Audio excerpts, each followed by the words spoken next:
Hi అండి, అందరు బాగున్నారా? మీరందరూ బాగుండాలి, నేను కూడా బాగున్నాను ఫ్రెండ్స్.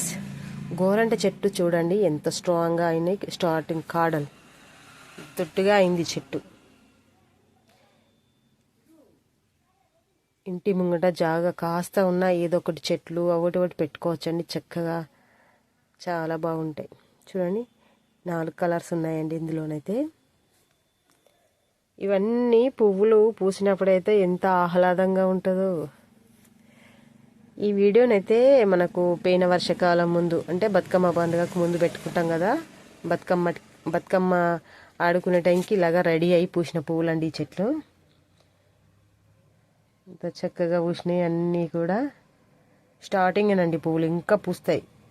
చాలా అంటే చాలా పూసినాయి కాబట్టి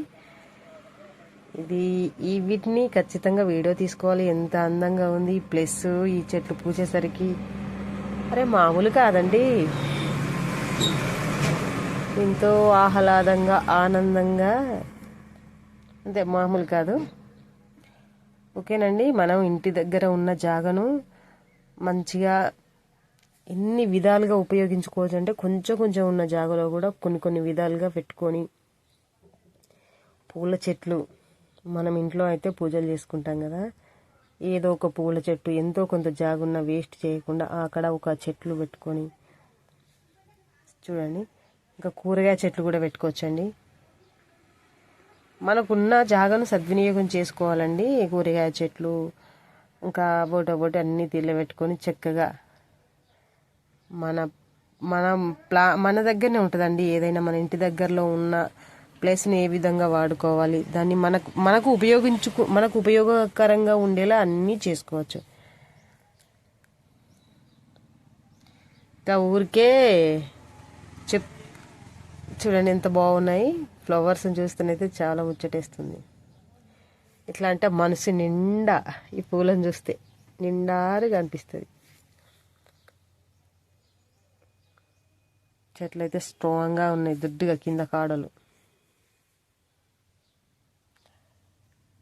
ఓకేనండి, నా వీడియోకి తక్కువ లైక్ చేయండి, నా ఛానల్ని సబ్స్క్రైబ్ చేసుకోండి ఫ్రెండ్స్. చూడండి ప్రకృతి ఎంత చక్కనైనది, అందమైన పూల చెట్లు. ఇంకా ఇంటి దగ్గర ఎంత జాగుంటే అన్ని విధాలుగా పెట్టుకోవచ్చండి. ఎంత చక్కగా అంటే అంత చక్కగా అన్ని విధాలుగా పెట్టుకోవచ్చు. సో మనం కొన్ని సందర్భాల్లో పట్టించుకోకుండా ఊరికే వదిలేసిన వాళ్ళు కూడా చూస్తాం. అలా కాకుండా సద్వినియోగం చేసుకుందాం. ఏదో ఒక చెట్టు పెట్టుకొని చక్కగా పెంచుకుంటే అన్నీ అనుకూలంగా ఉంటాయని నా ఉద్దేశం. Okay friends, thank you.